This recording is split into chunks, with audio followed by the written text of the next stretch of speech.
I'm back, and these are some design tips for small kitchens. Okay, so the first one is how to add lots of storage in a space that is usually wasted. And in a small kitchen, storage is of the most importance. So the first one is plinth drawers.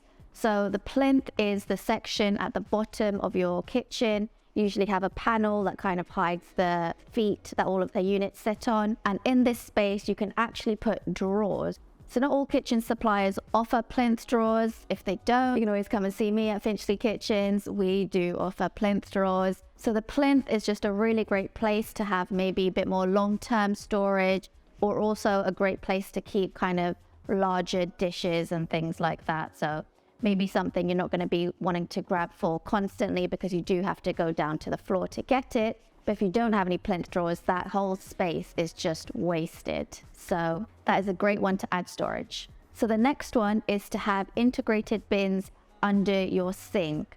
So if you have a smaller kitchen and you don't have the room for a whole unit to be taken up just for bins, so usually we would put bins in a 600 wide unit in a larger kitchen. I know in smaller spaces, we don't always have space for the bin, but the last thing you want is to have a brand new kitchen and then you've not thought about where the bin is going to go. And then you have to kind of plonk a random freestanding bin somewhere in the room. And then it just looks so out of place and it just ruins the whole integrated, seamless look that you were going for. So even if you have smaller bins under the sink, I definitely think it's a great idea. You may have to take your bins out a few more times a week than you usually do, but having a freestanding bin when you've just upgraded to a nice new kitchen is just not what you want. This next one is a slightly pricier option, but it also adds more storage into your kitchen. So traditionally, you'd kind of have a hob and then above your hob, the extractor, or you have a built-in extractor, but then again, that whole unit above the hob is taken up for the extractor. But now that we have venting hobs, you can have your extractor and your hob all within one unit. Although a venting hob does need some more space underneath for the motor and things like that, it doesn't need to take up a whole unit. So if we have a venting hob, so I think the Bora S Pure is a great option for small kitchens. So I install the Bora S Pure in a lot of my smaller kitchens because it's only 600 wide, but the extractor is kind of off center, which gives you the ability to have 2 medium-sized pans and 2 smaller pans on the hob at the same time. And it only takes up the small cutlery-sized drawer that would usually go underneath your hob. And then the whole unit above can be used as storage. So if you like the points I've made so far in this video, please give this video a like just to let YouTube know that this newbie knows what she's talking about. And let's get straight back to the video. Okay, so this next point is about larders, because everybody wants a really nice larder in their kitchen.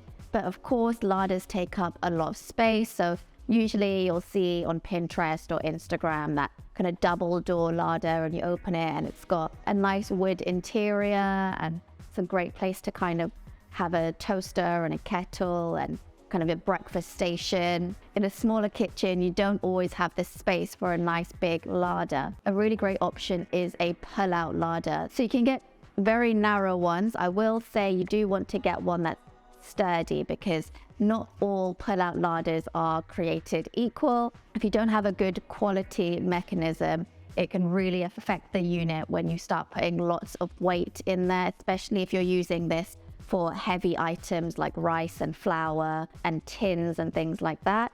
So I'd say definitely make sure you're getting a very good quality pull-out larder. So the larders that I supply at Finchley Kitchens, they're kind of on a soft close and a soft open. So if you were to kind of just quickly pull something out in a hurry, it's not going to kind of start shaking everything. And the last thing you want is to kind of knock over a bag of flour and then have to try and clean that. It's not the best. A tall pull-out larder is a great place to keep lots of food, but not take up too much kind of horizontal space in your kitchen. And it's really nice because you can see everything, especially if you put it a little bit more in the middle of the room, then you can get to it from both sides. And you can basically just keep an eye on all the food that you have, because when you put something in a cupboard and it's kind of set at the back and you don't see it, you completely forget you have it. And then when you do your yearly or every other year kind of clear out, realize how much stuff that you've accumulated and forgotten about. So I think a tall pull-out larder is a great option for a small space. Okay, so if you like this type of video from me, just let me know in the comments. Just write more like this and I'll get the message, and I'll keep making more quick, short videos like this for you. Also, if you enjoyed watching this video, I think you'll really like to watch this one next, and it's on how to make your kitchen look more expensive. And this is a great video to watch if you want to keep your existing kitchen but just upgrade a few bits here and there to make your kitchen look more expensive. So I hope you enjoyed, and I'll see you in the next one.